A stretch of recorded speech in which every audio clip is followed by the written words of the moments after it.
Hey, what's up you guys? This is Steffi, aka In My Humble Opinion, and welcome back to another Fan Reaction Friday video. In today's video, I'm going to be watching Season 3, Episode 7 of The Crown. The episode is entitled Moondust, so let's get right into it.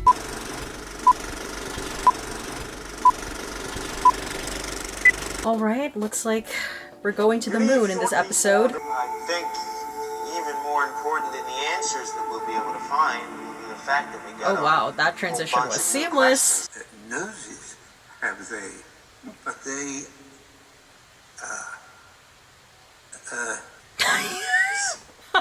are alike unto them. So is everyone that trusteth. That's it, that's the last time. And so the Lord, now on Sunday, while you're not really here, I'm going to spend this hour doing something useful. Inciting incident. Prince Philip wants to do something with his life, probably inspired by the astronauts. We could discreetly start the search for a replacement. Good. Someone with a bit of Oomph. I think so. Zest. That's it. Yes, Vim. thank you. She's like, that's enough. No more synonyms. Oh my god, look at that Jello move around. Oh, that's cute. They have like themed food for the event. July 16th in 1969. On the telephone, interviewing candidates to become the new dean. Anyone good? Yes, I think we found one. How old? Same age as you, I'd say. And a good fit. For what? For the job I've asked him to do. Oh gosh, here we go. 9. Ignition sequence start.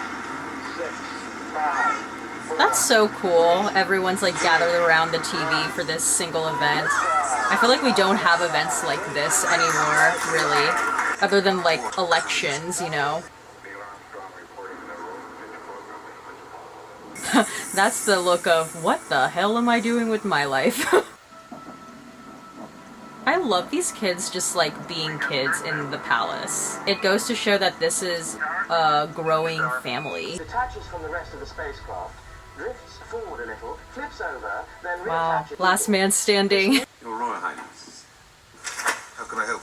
Is that you get to a certain age and you hit a ceiling. Oh, a midlife crisis. Well, you don't raise your game by talking or thinking. You raise your game through action. And like this. And this is how you get out of a slump. But if one of those buildings is free and you want to fill it with hot air and thought, then be my guest. Prince Philip is so blunt. Edward, time to wake up. Damn, they have like a lot of kids. When it passes behind the moon, it'll be entirely cut off from the rest of humanity. The loneliest man in the universe. He's like, I think I could have a running for that. Quiet, please. Just Man on the moon. Man has landed on the moon. Wow, I felt like I was experiencing that with them.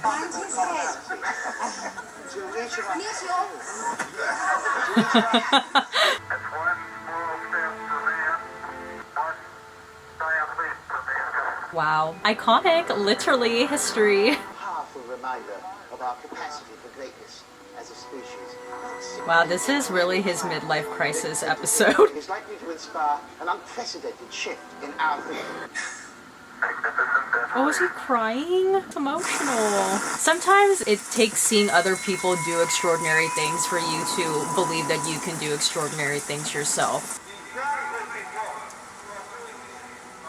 He's like, God damn, this freaking sucks. My reality sucks.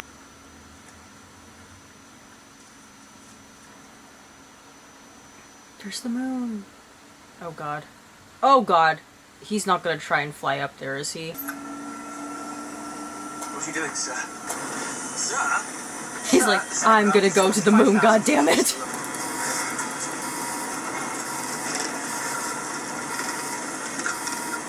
Girl, you're not gonna go to the moon, bitch. God, isn't it beautiful? I'm sure, but we're currently at the very limit of what this aircraft can do. Perhaps. But look. We've also lived.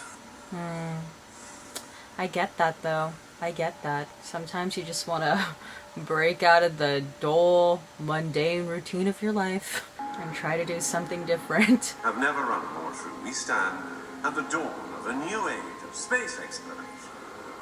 The promise of space has never felt. Okay, he's not going to church, but instead he's going on a run, making use of that 1 hour. Dang, he's better than me. I mean, my lord, sometimes I'm like, I don't want to go to the gym. It's interesting he's doing activities where he's being active, whether it's trying to go higher in a plane or he's like jogging. He's like always on the move, going somewhere. Your Royal Highness. Christ. Will you join? Join what? It's an academy for blocked mid-level priests. Correct. What, now? Why not? Fine, get in. Oh god, is he gonna like drive super fast? I find myself in a small rural parish with a dwindling congregation, lowering attendance. Right. Because of how the public has turned away from us, turned away from the church.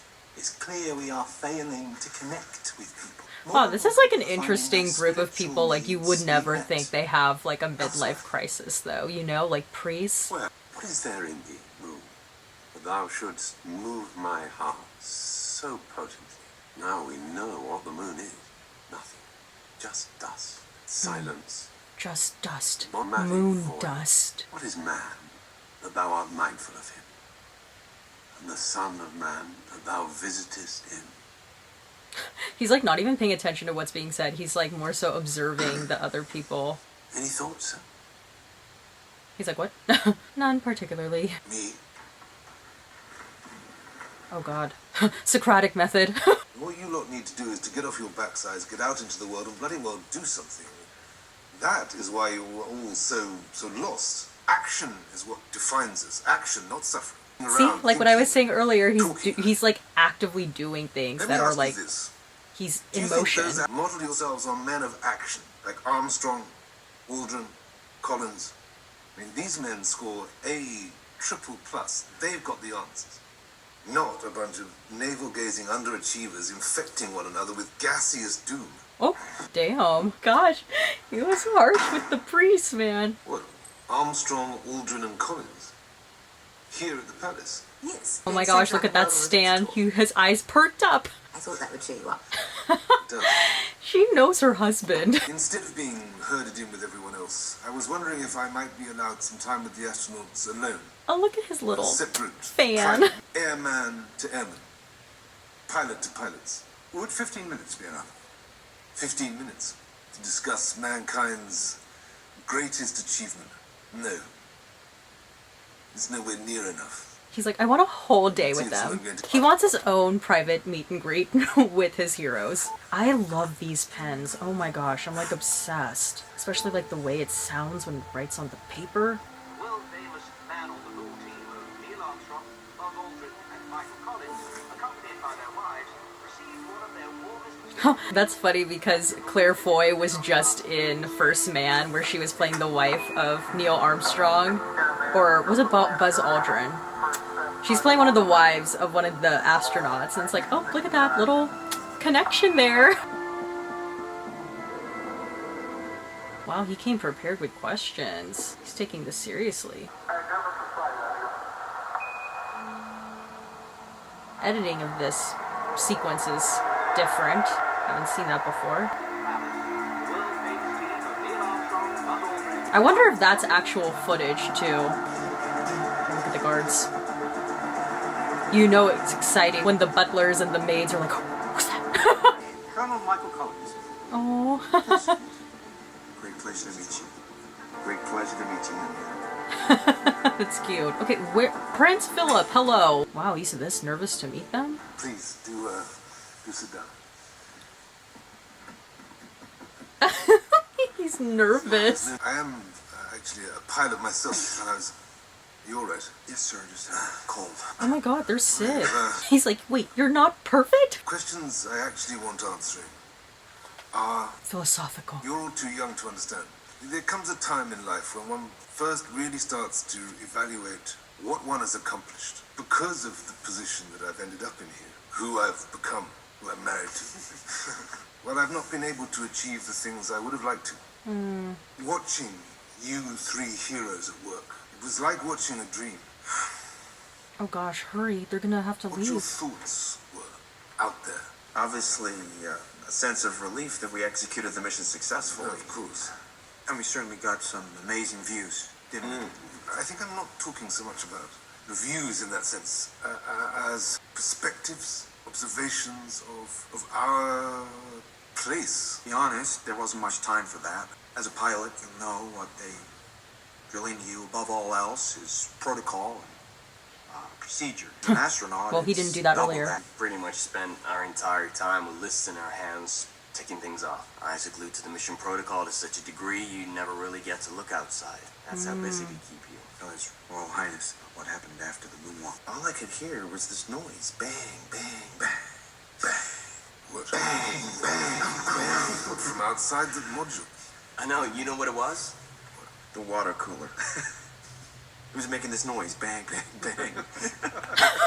He's like, what the hell? He's probably like, these people, they're kind of like taking for granted their experience. They weren't necessarily living in the moment. I bet you the people here on Earth that were watching them do all of that were more in the moment than they were. Would you mind if we asked you a few questions? Oh, of course. What is it like living in a place like this? Because we heard you had 1,000 rooms. That if you had the lengths of all the corridors together, it comes to 4 miles. Oh, he's like, people think that this life is so fascinating and exciting when really it's not. See, sometimes when you are so desperate for certain people to answer certain questions, like those people, they can't answer those questions. Like you build these people up and they will inevitably disappoint you. It's like Gatsby and Daisy. That's so American, man. Total absence of originality or spontaneity. But that's what makes them perfect in a crisis. They go all that way to the moon and stay healthy. One trip to London and he kills them. They delivered as astronauts, but Not as people. disappointed as human beings. But they're humans. They They're spend real. the rest of their lives in goldfish bowls, scared to open their mouths, knowing it could reveal who they actually are and that they will inevitably disappoint. And for that, they deserve our pity. Oh no, did his mom pass? And not to mention almost jealous fascination with the achievements of these young astronauts, compulsive over-exercising, an inability to find calm or satisfaction or fulfillment. Midlife When crisis. You look at all they all suggest I'm slap bang in the middle of Say it. I can't even say what kind of crisis. My mother died recently. She saw that something was amiss. Right. They were talking about It's a faith good word earlier, there. a couple episodes back. She saw that something was missing in her youngest child, her only son, Faith. I'm acting as if he's like confessing these things to me. I'm like, I like that continuity between episodes. The solution to our problems, I think, is not in the ingenuity of the rocket, or the science, or the technology, or even the bravery. No, the answer is in here. Or here, or wherever it is that faith resides. The answer, Inwards. faith is within. I now find myself full of respect and admiration, and not a small part of desperation, as I come to say, help me. He's been humbled. While those 3 astronauts deserve all our praise and respect for their undoubted heroism, I was more scared coming here to see you today than I would have been going up in any bloody rocket. Look at that. Through his midlife crisis, it was his unknown journey back into faith.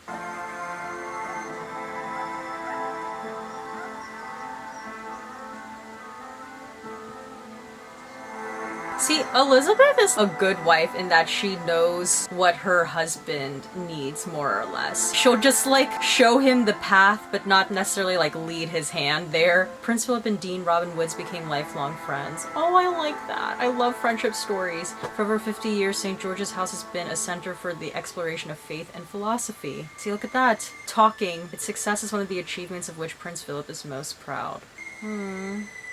That was nice. I'm glad he got that for himself.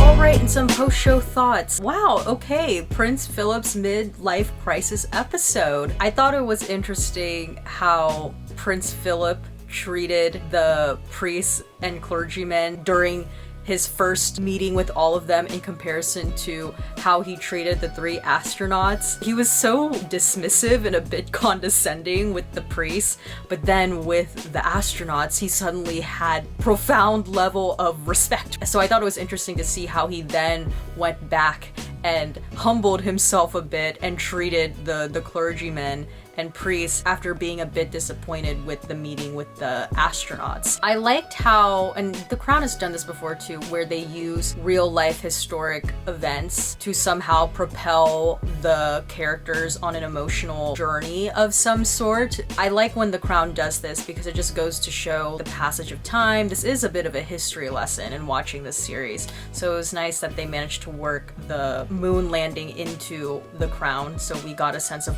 where we were in the timeline. Prince Philip's journey in realizing that these men who he sort of put on a platform are actually just regular human people, I thought was a fascinating one. I think that can even speak largely to this idea that we tend to build people up to a certain level, to the point where no matter what they do, they're gonna inevitably disappoint because the image that we've created about them in our heads is just so high and mighty that if we see them act in any way, shape, or form like a human being, we're gonna be like, no, the image is ruined. I'm not quite sure if this actually happened in terms of when the astronauts did go to Buckingham Palace, that they were sick, but if that didn't happen, I loved the subtlety in them being sick when they first meet Prince Philip, because that's just such a simple way of showing that someone is human. Let them have a cough, let them sneeze. I thought that was a really economical choice on the writer's part there. The meeting specifically too with Prince Philip and the astronauts I thought was also interesting in that there was such an age gap between him and them. As great as their achievements were, he was asking them these questions that I don't think they as young people could comprehend and grasp the deep philosophical meaning he was trying to get out of them. And especially since too, like I was saying during the reaction portion, I think Prince Philip forgot that while it was such an extraordinary thing to witness for these 3 guys, it was just a job to them. And while they did obviously take in the moment, they only were able to take in the moment so much because it was a job for them to do at the end of the day. And I loved how Queen Elizabeth related the astronauts to themselves, because that's something that the royal family and the astronauts essentially have in common. It's like that idea that the grass is greener on the other side. Like, we will always be fascinated by something that we just don't understand, or something that's different from our personal experience. So yeah, and I just loved that, you know, at the end of the day, he was able to form that lifelong friendship with that main priest, and I think that's really, really cool. And little did he know that was the start of something that he would be very proud of for the rest of his life. So alright, and my question for you guys is maybe more of like a personal question, but I want to know if there's ever been an instance where you have built someone up in your head and then when you actually met them you were a bit disappointed. For me, I will say I was a dancer growing up, and I always had a lot of older dancers that I more or less looked up to, and I'd be like, wow, they're so good. And I remember there was this one girl who I thought was so phenomenal. I thought she was an amazing dancer. And then she started taking class at our studio, and when I would start to talk to her more, then I realized that, again, it was just kind of this idea of like, oh, she's a regular person. And I remember just being like kind of let down by that, because I was just like, wow, she's so good. This is gonna sound like really mean, but the more I talked to her, the more I realized that she wasn't the smartest person, or that she just was a bit, oh, this sounds so mean, but she was like a bit vapid, and I was just like, wow, what a letdown. So I sound like such a bitch, but that's like, I'm just being honest. That's how I felt. I was a little bit disappointed after that. I never really looked at her the same. Like, I still think she's a phenomenal dancer, but I was just like, dang, I wish the image was not broken. So let me know, have you ever had an instance like that? I feel like we've all experienced that to some degree. Usually like people feel that way about their favorite celebrities, you know, like you meet them and then God forbid if they're like mean to you, then goodbye. Or, you know, you meet them and then you're just like, ugh, the mystique is broken. So yeah, let me know if you guys have ever had an incident like that, because I think that'd be fun to swap stories. And alright, that's about it for this video. If you liked it, please give this video a thumbs up. Don't forget to hit the subscribe button, and please turn on that notification button down below so you know when a new video from me comes out. And comment down below your thoughts on this episode. And as always, everything I said was just my own personal thoughts and all my humble opinion. I will see you guys in the next one. Bye!